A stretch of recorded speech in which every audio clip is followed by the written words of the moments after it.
Bate Besong was a young man. I hate to talk about him in the past tense. He's a young man you need a lot of patience to deal with. A great soul. Impatient. Honest. He calls the spade a spade. And I know such people. And he chooses his heroes very carefully. Wole Soyinka. Oh, Wole Soyinka. Wole Soyinka. And one of his best books, I don't know, I asked him, how many times did you read The Man Died? I don't know. Ogunian, the Ogunian essence. I had problems with Bate Besong. At a point, I felt I had to go back to school. He would bring these poems laced with polysyllabic words. Where did you get this from? Oh, yes, it's advanced dictionary. Now, what about this one?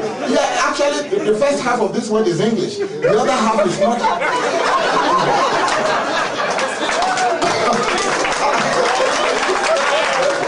To Kaduna. I didn't know that Bate Besong had traveled so far, even in Nigeria. All the newspapers, radio.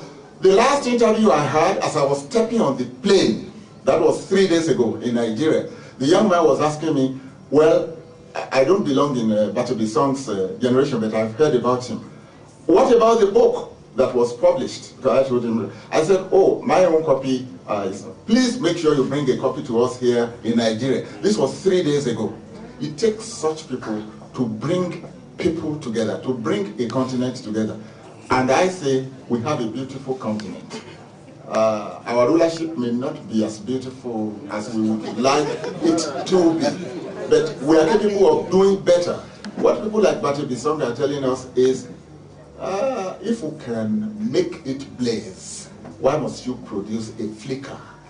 Pushing our dreams. And we must make sure we don't sacrifice such people. When I heard about this, I said, it's a great privilege to be able to say one or two things about Bate Besong. When I arrived 3 days ago and Joyce was waiting, am I ambassador? I looked round. I almost stretched out my hands to embrace Bate. Because I said, oh, and I think I busted. If only Bate had been around, he would have been here today. But Bate is around. This shows that he's around. What this book shows, it says so much about Bate Besong, but it says more about us, that we do not allow dreams like this to die. When another turbulent poet, the patron saint of modern Nigerian poetry, died in our unfortunate civil war, his name is Christopher Okibo. Achebe's young son then told his father, Daddy, don't let him die. Another title of this book is Don't Let Him Die. And this book is not going to die. Bate Besong is not going to die. Cameroon will keep prospering. Nigeria will keep prospering. Our Africa will prosper. We are not where we should be, but we are going to get there.